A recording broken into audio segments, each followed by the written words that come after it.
and welcome. I'm Ijoma Onyato. Tonight, President Buhari says he's not distracted by the politics of 2019, but focused on fixing Nigeria's economy, security and fighting corruption as he meets with British Prime Minister Theresa May in London. Security chiefs from Africa and around the world gather in Abuja to discuss how to tackle the continent's security challenges in the 21st century. Gunmen kill policeman and kidnap German construction worker in Kano as Burma Police Command confirmed killing of 4 of its men following an ambush by armed men. And Prime Minister Theresa May defends Syria airstrikes before UK Parliament as Russia denies tampering with the site of suspected chemical attack. On Business News tonight, Nigerian Stock Exchange upgrades 4 listed companies to premium status for meeting corporate governance standards. On Sports News tonight, NPFL champions Plateau United face a tough and must-win CAF Confederation Cup return leg clash against Algeria's USM Algiers on Tuesday. Joint health sector unions set to commence industrial action from midnight on Tuesday.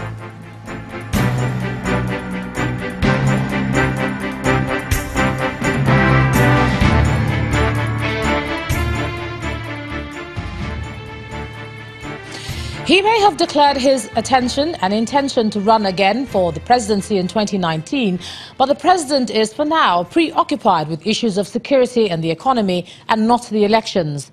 President Muhammadu Buhari made this stand known while holding talks with the British Prime Minister Theresa May in London. While praising British businesses which have stood by Nigeria through difficult moments, especially during the country's civil war, the president asked more British companies to invest in Nigeria. Our correspondent Ibrahim Adra reports. President Buhari arrives the British seat of government and was greeted by his host, Prime Minister Theresa May.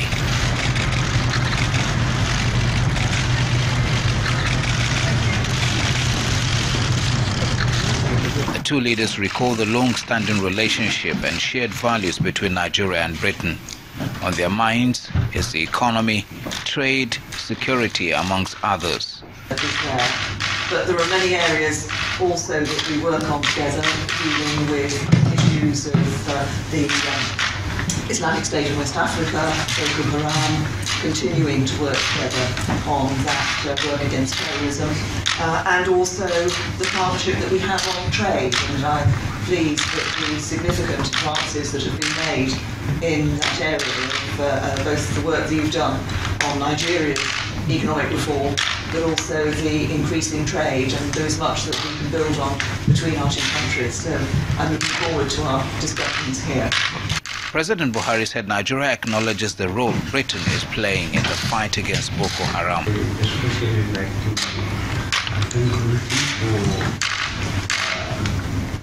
We have the right in terms of the practice and the training for our fighting Boko Haram for all these years. We are really grateful for that. A statement by Femi Adesina, the president's advisor on media and publicity after the meeting, quotes the president as saying, "We campaign on 3 major issues: to secure the country, revive the economy and fight corruption. We have election next year. Politicians are already preoccupied with the polls, but I am bothered more about security and the economy."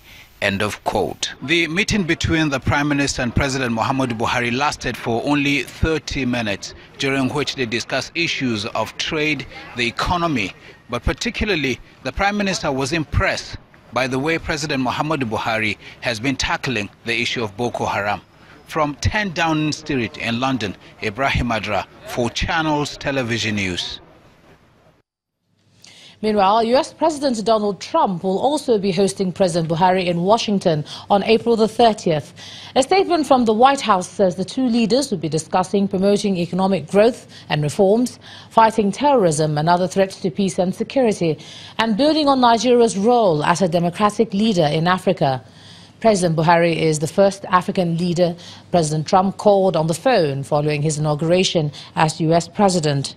The former U.S. Secretary of State, Rex Tillerson, also invited Nigeria in February during a country African tour embarked upon by the official of the Trump administration. The 6th African Land Forces Summit has opened in Nigeria's capital city, Abuja, with 40 chiefs of army staff across Africa in attendance. Nigeria's Chief of Defense Staff, General Gabriel Olunishakin, says the changing security landscape around the globe will require the development and adaptation of a unified approach to tackle insecurity. General Olunishakin believes that it will require a sincere and active collaboration among stakeholders to not only check the security challenges, but also to block sources of funding, weapons and groups that fuel such challenges. Our correspondent Amaka Okafor reports. The Chief of Defense Staff, General Gabriel Olunishakin, inspecting the quarter guard at the opening of the 6th African Land Forces Summit.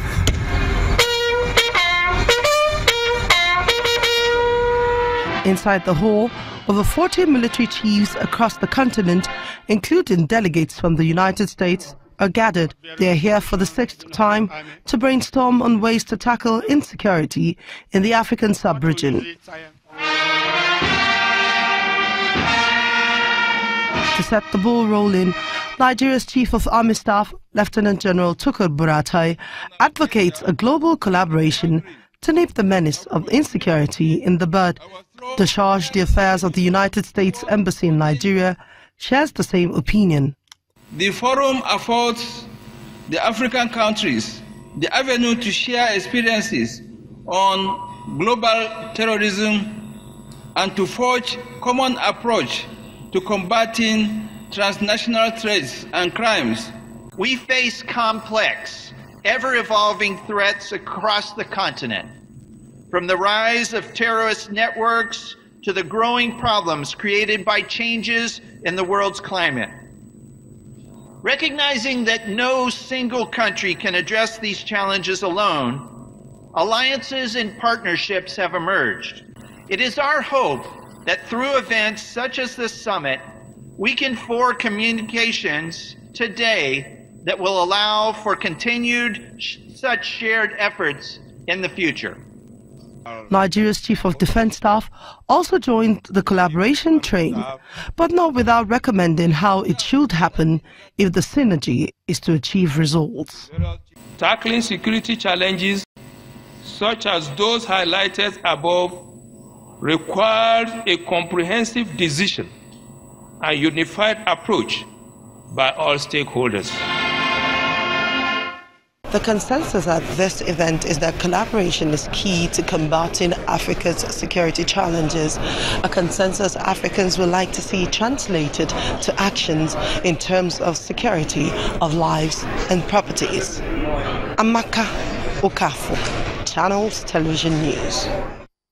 Now let's get more perspective on President Buhari's international engagements. I'm now being joined live from London by his special advisor on media and publicity, Mr. Femi Adesina. Thanks a lot for joining us on the News at 10 tonight. Thank you. Good evening. All right, so it was a 25-minute open discussion and then talks continued. And Nigeria seemed to ask for many things. What have we agreed now following the discussions? Well, in that kind of meeting, a bilateral meeting, it's not a meeting where you will ask for this and promises will be made or they will be granted immediately.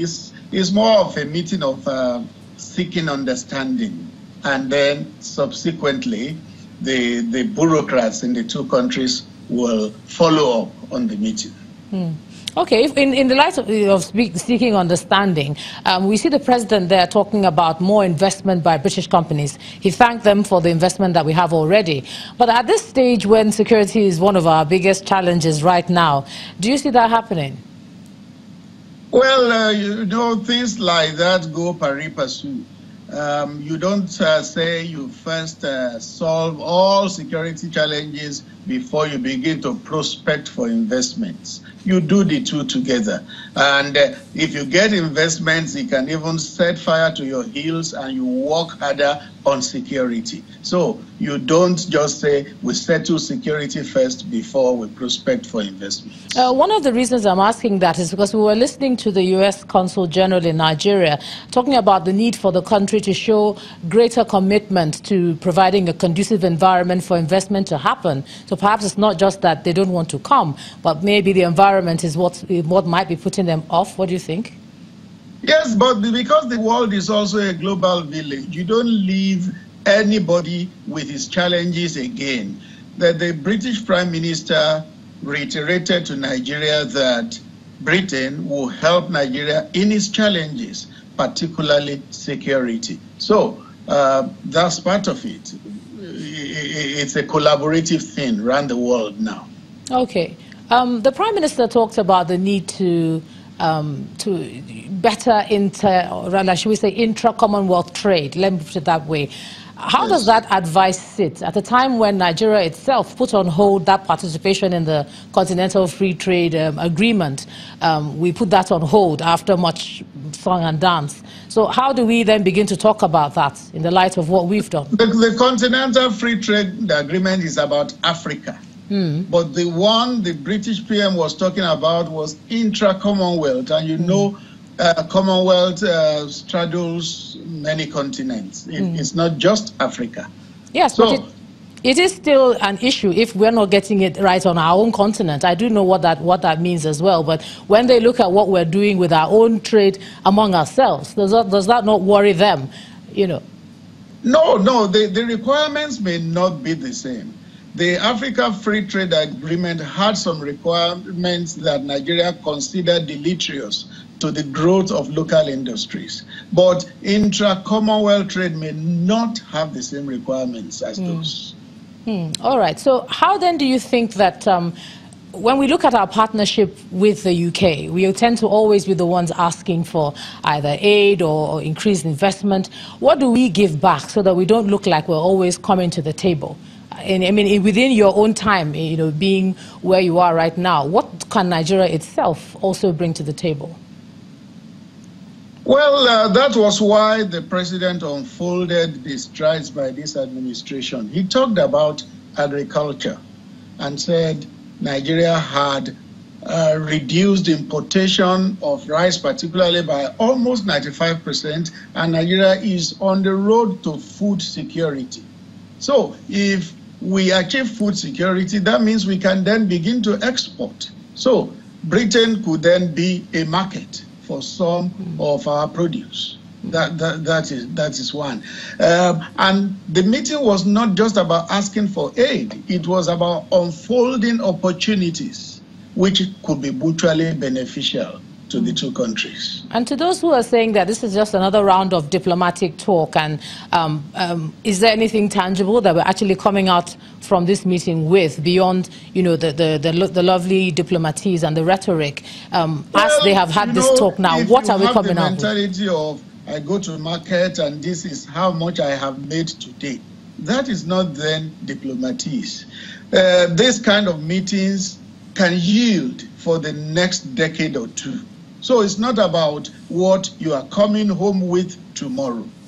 It should be a broader mind and a broader perspective than that. All right. Even though you've said that, I am going to ask you what we hope to gain from this, invitation by the U.S. President Donald Trump, because of course you have interests all over the world. This visit coming at this time, how do we hope to leverage on it? Let me put it that way. According to the statement by the White House, the American president and his Nigerian counterpart are going to discuss economy and security. And you know that those are two key areas for Nigeria. Security is important. We need more effective and efficient equipment to battle insurgency, which America has. So if we get to procure those quicker from America, I think it's a big step forward. You know, the Leahy law in America had forbade us from getting some kind of equipment from them. Now, with the coming of Trump, he has promised to assist Nigeria, but getting those equipment faster will be very, very important. That's in the area of security. And then talking of economy, you know that it's one of the priorities of this administration. So in whatever way the America can hasten up the the buoyancy of the Nigerian economy, it will be welcome. All right, Special Advisor on Media and Publicity to the President, Mr. Femi Adesina. Thanks a lot for joining us on the News at 10 tonight. Thank you. In part 2, after the break, former military President Ibrahim Babangida insists on the emergence of young leaders in Nigeria to move the country forward. That's in a moment. Please stay with us.